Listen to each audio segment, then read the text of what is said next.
Hello all, hope you're all doing well. We are continuing with our weekly portion review. And this week we are in the portion of Ki Tavo, right? When you come to the land, right? This is a big dramatic national moment. This is the entry of the Israelites into the promised land of Israel. And Moses is really this is commandments happening as they're crossing the Jordan, right? That the people have to assemble at the famous mountain of Gerizim and the mountain of Eval. And there's going to be a proclamation of the blessings and the curses, and there's an affirmation of the covenants, and making sure that this is not only from heaven, but it's also rooted in the soil of the land itself. And this is very interesting because it's really echoing and also contrasting actually with an earlier covenant, which is the revelation of Mount Sinai. Now, at Sinai, as we all know, the Torah is coming down from above, right? There's thunder and there's lightning, and it's really, you can't even approach the mountain. And at Gerizim and at Eval, in this portion, the people actually stand upon the mountain itself. And it's the Levites that are calling from within the nation. And then the Torah, in that sense, is rising up from the earth, right? And just to stress this, at Sinai, God's voice is really bursting through, and it's overwhelming the people of Israel.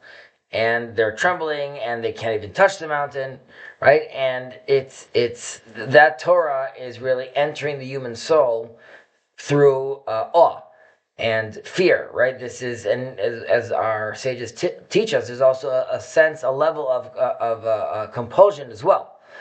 Now, what's interesting is that our sages in the Talmud mention that the Torah was actually given before its time. Right? Humanity wasn't really actually, we weren't ripe for the Torah to be harmonized yet with its inner nature. And the rabbis also explain that the giving of the Torah couldn't wait, though, right? Without it, humanity would have underwent like unbearable suffering, and even though it was too early, we still had to make sure that we would be able to survive. And so the Torah comes early, but when it comes early, it needs to be closed with thunder and fire, because like it's a completely different wattage than what we're ready for and what we could handle in Israel, in the land at that time. But in our portion here, we see actually a different model, right? The people are now not trembling, right? And they're not at the base of the mountain, like we mentioned, right? We're elevated to the top of the mountain itself. And like we said, the divine word is not coming through thunder or from God, and we have to ask Moses to be like an intermediary. Rather, it's the voices of the Levites calling out the blessing and the curses themselves.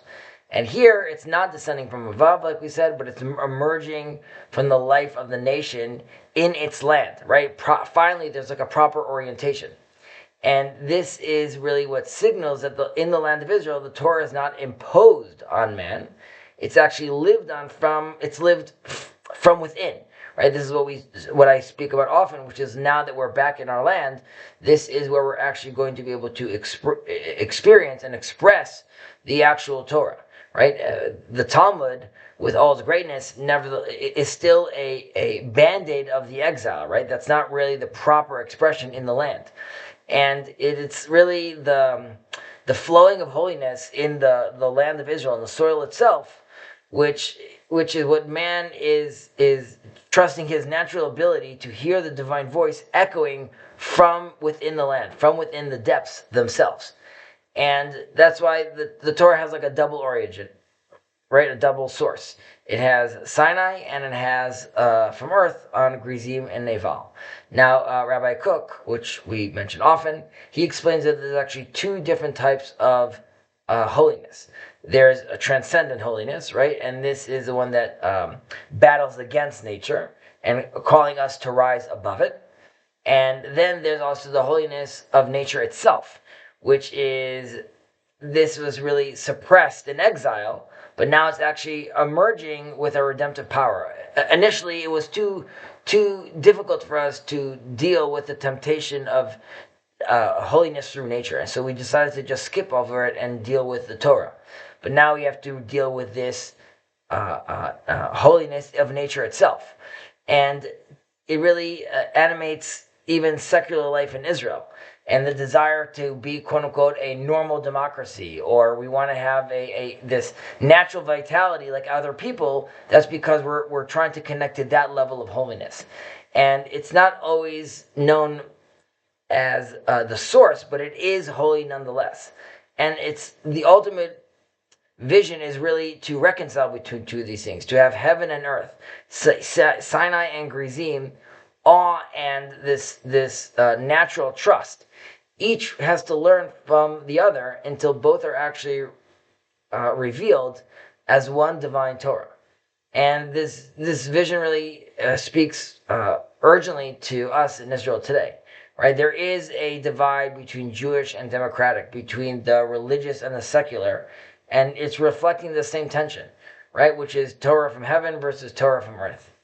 And I would say one side is fearing coercion, right? That we're going to be forced to participate in something that seems foreign to us, and the others, right? I would say the religious is fearing that there'll be a collapse of what they've built over all this time, this exoskeleton of holiness that they put together.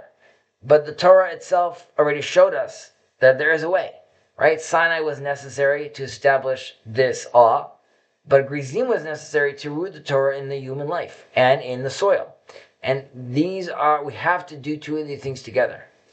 And Israel won't survive if we only speak with one voice and if we're trying to silence the other, right? Holiness has to prevail, and it's not through one-sided victory, but it's through actual union. And the holiness of heaven has to sanctify the holiness of earth. And the holiness of earth has to enrich the holiness of heaven from below. And only then will Israel actually fulfill its destiny, a nation where heaven and earth meet in harmony. I wish us all we find this balance. Shabbat Shalom.